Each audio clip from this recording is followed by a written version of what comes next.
making the video. Uh-huh. This is Corbin's car, and because of the limbs falling in the yard and hickory nuts out of the tree causing dents and stuff, it was necessary to move the car into the pasture. The good part about that is that very few limbs fall out here. The car does not pile up with leaves, and there are no hickory nut trees directly above.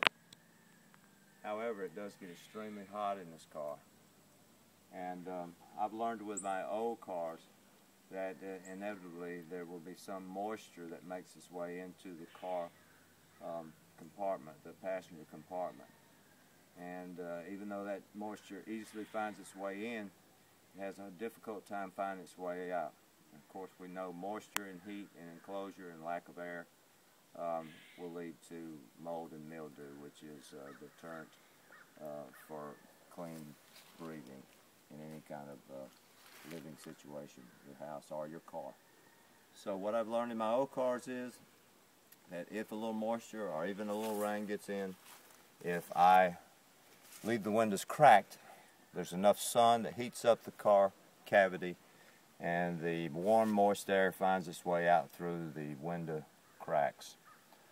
However, on Corbin's car, the new design, aerodynamic nature of the cars that we now design to maximize fuel efficiency, they have taken the traditional rain gutters off, so if you crack the window just a fraction, then water is basically funneled directly in, because you can see the taper of the roof and the window here allows for no shed.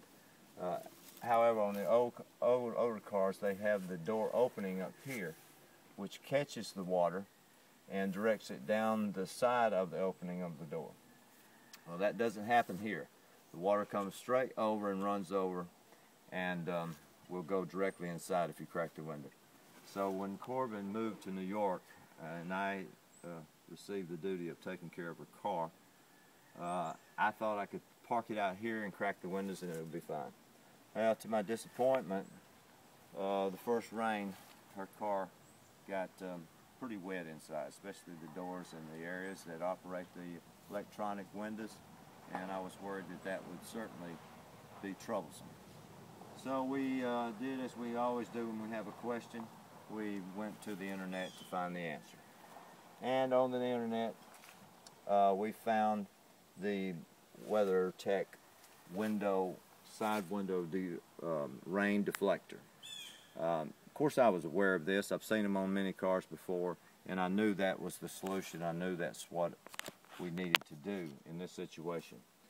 But one thing that had always troubled me about those is that most of them have a one-time adhesive that sticks over the top, which is waterproof, but it's very hard to get it on just right and to get it where it seals good and looks good, because most of it is surface mounted to the top of the door, shedding the window, so you can lower the window during the rain and lower the window when you're going fast. It doesn't tear your hair up with excess wind flow.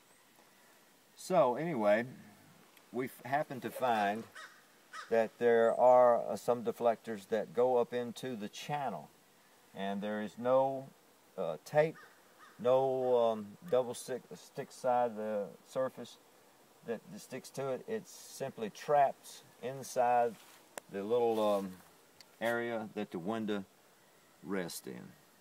So I had my lovely wife Daphne install them, because she has more patience than I with fragile plastic type things, and she's pretty good about reading directions, which I don't think these were extremely complex, but she has done an excellent job. And when you stand back and look at the car, it has not in any way altered the beautiful appearance of the Buick Century.